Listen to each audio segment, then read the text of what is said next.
Hey guys, Energy back here.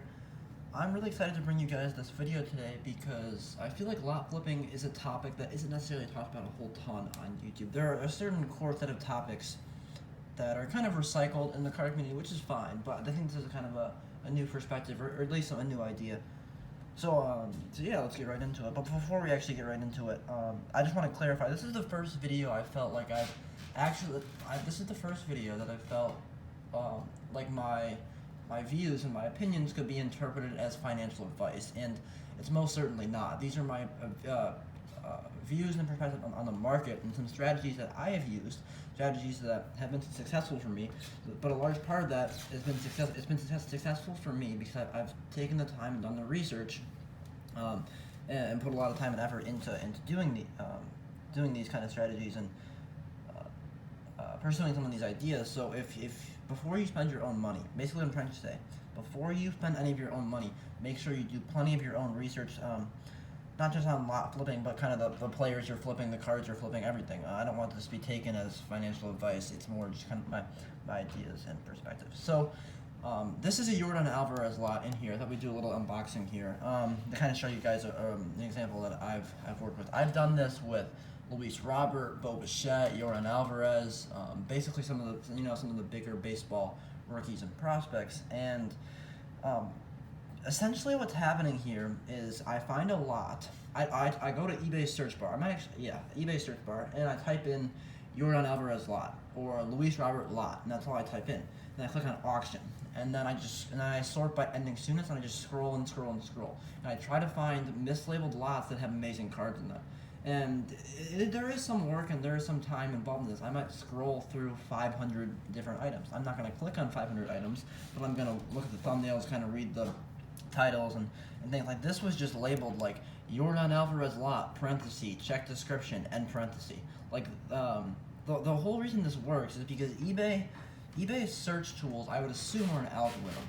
And the more keywords you have in that title, the more it's going to get picked up by the algorithm, and these lots are not being picked up by the algorithm.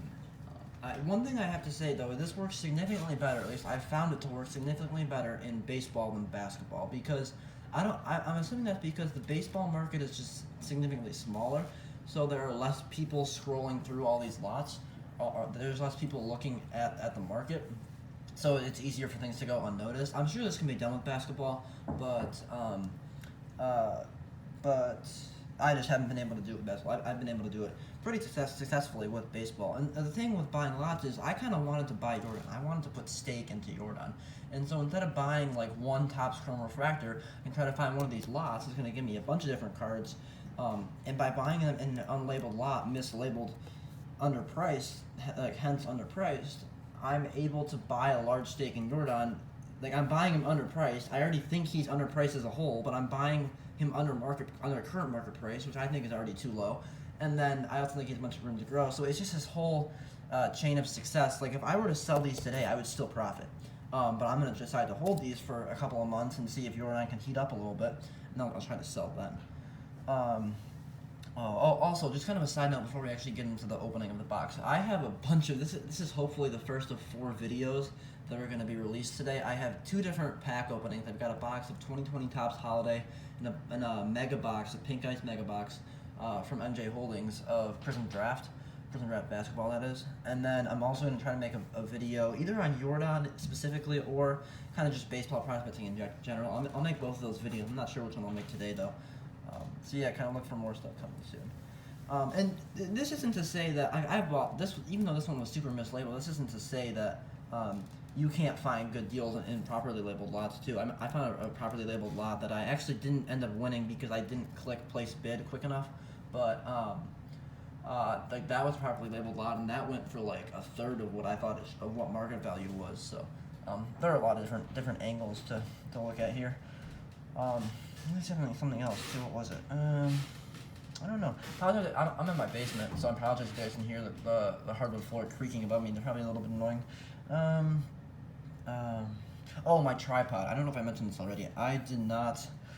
I'm still using the same kind of camera holster that I was the last couple of like it's not face to face, but like, you know, showing my hands, showing card videos. And I was gonna actually order a tripod today, so look for the video, not the video quality, but the video perspective and the video angle to improve going forward. So yeah, let's kind of get into this and then I'll kind of explain. So I ended up paying shipped and tax. Keep this in mind, shipped and tax. I paid $27 for this lot, which when you guys see what's in here, you're gonna realize that's an absolute steal. Let's see here. How do I get this open? Let's split that. I'll be careful here. Make sure we get this open properly. If I can get this open properly, there we go. There's one side of the other side too. Yeah, this might actually be a relatively quick video. It'll be quicker than I originally thought it would be. I want to open this. I was thinking of just like taking it off like that. That's not gonna work. I think I have to slit this. Yeah.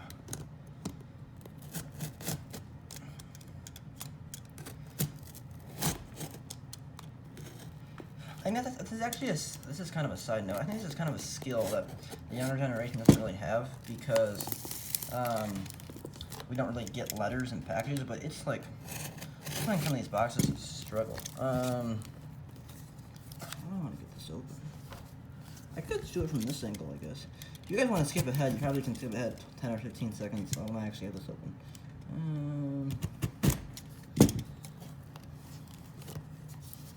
Well, that didn't work.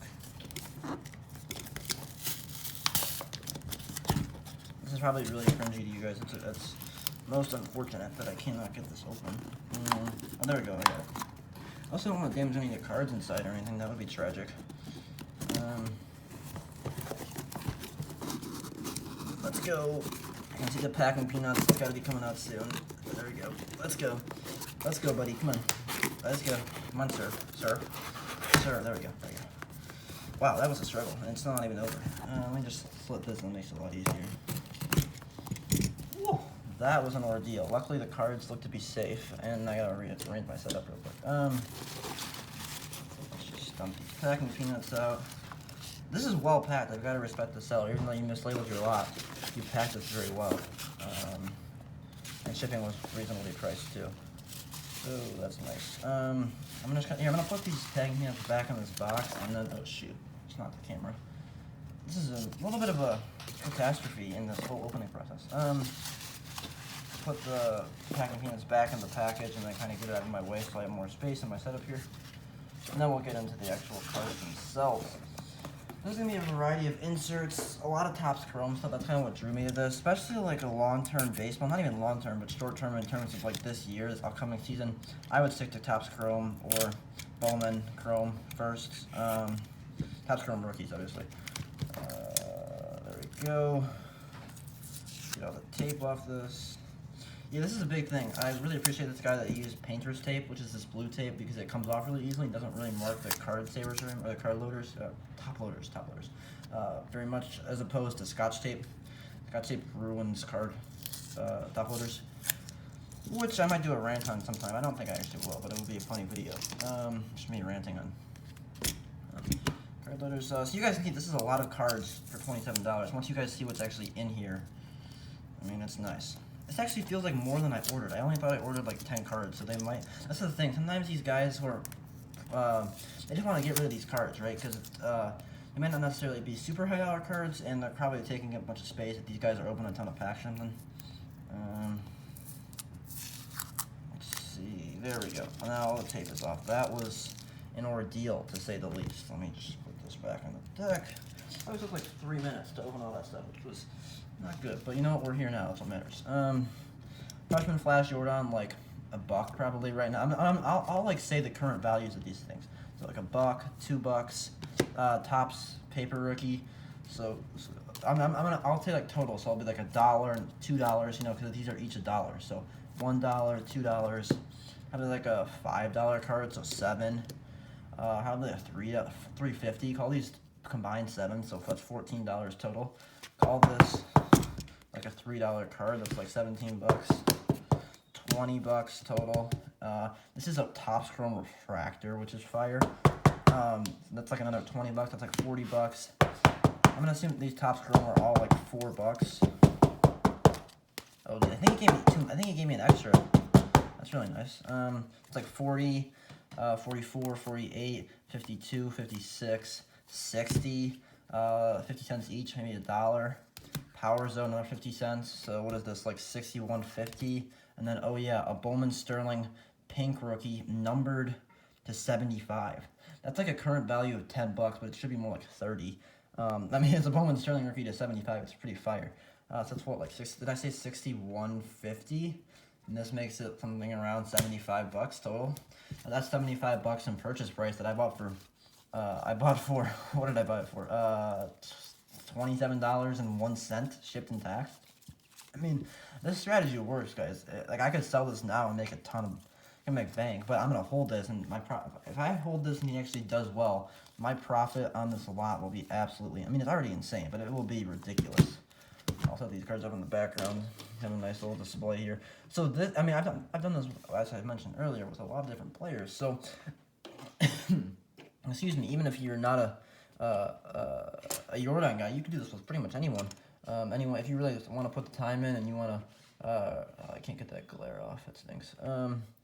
Put some of the time in the research in, and then put some of the time in, some of the research in. Find your players that you're interested. Find lots that work for you. And that's the thing. You can do this with any purchase price. I bought a lot for $6.38 shipped that had probably $40 of value. So if you don't have a high budget, you can still do this. If you have a high budget, you can do this in mass volume. And by having a high budget, you can also go up to some bigger lots. Because the thing with big lots is, like big expensive lots, a lot of times there are so many expensive cards in there, especially in the baseball market, that people can't afford to pay for like the combined total of all of them, or they don't necessarily want all of them. So the bid's not going to go to what it should. So that's another idea you guys can look into. So there are a lot of options with this whole idea of lot flipping. So the biggest thing to kind of summarize here, just type in a very generic search like Jordan Alvarez lot, so the player you want, and then just the word lot, because that's the most basic form you're going to get, and that's going to allow you to find the lots. Because a lot of times it won't even say like Topps Chrome or Sterling or whatever in the title.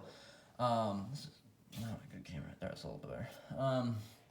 So type in the player's name in this lot, scroll, make sure you're filtered by auctions, and just scroll and look through a bunch of lots and try to figure out, you know, what lot's going to work for your price range and whatnot. And also, if you see a seller that's like selling one mislabeled lot, there's a chance they're selling other mislabeled lots too. I would definitely look into that. I mean, if you have a certain couple of sellers that kind of are known for mislabeled lots, or they're not maybe known for it, but you kind of know them for mislabeled lots, definitely look back into that. So yeah, I appreciate you guys tuning into this one. Let me know what you guys think of this whole lot flipping strategy. Have you guys seen it? My biggest question is have you guys seen this elsewhere? Like, have you seen other channels talk about this? I'm not sure I'm the first, but I'm probably one of the first to mention this. I mean, I'm sure it's been mentioned elsewhere, but I don't know if anyone's made a full tutorial on this. Not that this was really much of a tutorial, but it was kind of more an example, a little show and tell in a sense. So yeah, look for more videos coming soon. Hopefully 3 more today. Those 2 pack openings and then another baseball video. So yeah, I've got like 17 or 18 videos queued up, with more growing every week. So yeah, I appreciate you guys tuning into this one, and I'll catch you guys in the next one.